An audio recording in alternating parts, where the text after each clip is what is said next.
ಅಶ್ವಿನಿ ಅವರಂತೂ ಒಂದು 50 ಸತಿ ಬಂದರೂ ಅದೇ ಹೇಳ್ತಾರೆ. ರಿಷಾ ಅಂದ್ರೆ ಏನು? ನಾನು ರಿಪ್ಲಿಕಾ. ನ ಎಷ್ಟು ಸತಿ ಹೇಳಿದ್ದಾರೆ ಗೊತ್ತಾ ಆ ಮಾತನ್ನ? ಮಾತು ಟೆಲಿಕಾಸ್ಟ್ ಆಗಿದೆಯೋ ಇಲ್ವೋ ನನಗೆ ಗೊತ್ತಿಲ್ಲ ಅದು. She have told me like ಅದಕ್ಕೆ ಅವ್ರು ನನ್ನ ಜೊತೆ ಇದ್ದಿದ್ದಂಗೆ 4-5 ಟೈಮ್ಸ್. ನನ್ನ ಜೂನಿಯರ್ ಕಣೆ ನೀನು, ನನ್ನ ಥರನೇ ಕಣೆ ನೀನು ಅಂದ್ಬಿಟ್ಟು ನಾನು ಆ ಟೈಟಲ್ ಎಲ್ಲ ಕೊಡಬೇಡಿ ನನಗೆ. ಶಿ ವಾಸ್ ಲೈಕ್ ಅದರಲ್ಲಿ ಮೇಲ್ ಹ್ಯಾಂಡು ಐ ಆಮ್ ಸ್ಟ್ರಾಂಗ್. ನೀನಿನ್ನೂ ಚಿಕ್ಕವಳು ಅಂತ ಫೀಲ್ ಇತ್ತು. ಆ ಕನೆಕ್ಷನ್ ಅದಕ್ಕೆ ಬೆಳೆದಿದ್ದು ನನಗೆ ಅವ್ರ ಜೊತೆ. I know Har thinking and I can't reveal also, ಬೇಕಾದ್ರೆ ನೋಡಿ. She is a very sweet person. I tell people ಆ ಸ್ವೀಟ್ನೆಸ್ನ ನೋಡಬೇಕು, ನಾನು ಅದನ್ನು ನೋಡಬೇಕು. ಯಾಕಂದರೆ ಅವ್ರು ತುಂಬ ಸಾಫ್ಟ್ ಇದ್ದಾರೆ. ಯಾಕಂದರೆ when she was telling you are my replica, ನೀನು ಅಂತಾರಾನೆ ಅಂತ ಅಂದಾಗ ಆ ಅಗ್ರೆಷನ್ ನನಗೆ ಫೀಲ್ ಆಗ್ತಿತ್ತು, ಅಶ್ವಿನಿ ಅವರ ಅಗ್ರೆಷನ್. ಬಿಕಾಸ್ ನನಗೆ ಅಷ್ಟೇ ಅಗ್ರೆಷನ್ ಇತ್ತು.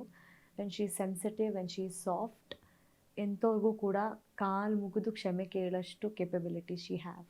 ಆ ಈಗೋ ಅನ್ನೋದನ್ನ ಬಿಟ್ಟು she will. May be Sudeep sir ಹೇಳಿದ್ದಾರೆ ಈಗ ಅಶ್ವಿನಿ ಗೌಡ ಅನ್ನೋದನ್ನ ಬಿಟ್ಟು ಅಶ್ವಿನಿ ಅಂತ ಆಡಿ ನೀವು ಚೇಂಜ್ ಆಗಿ ಅಂತ. ಅದು ಅವ್ರು ಎಷ್ಟು ಮಟ್ಟಕ್ಕೆ ತೊಗೊತಾರೋ ಗೊತ್ತಿಲ್ಲ. ನನಗೆ ಹೇಗೆ ತಾಳ್ಮೆ ಕಲ್ತ್ಕೊಬೇಕು ಜೀವನದಲ್ಲಿ, ಎಲ್ಲ ಹೀಗೆ ನಡೆಯಲ್ಲ, ನೀನು ಹೇಳ್ದಂಗೆ ಆಗಲ್ಲ ಅಂತ ಹೇಳಿದಾಗ ಐ ಟುಕ್ ಇಟ್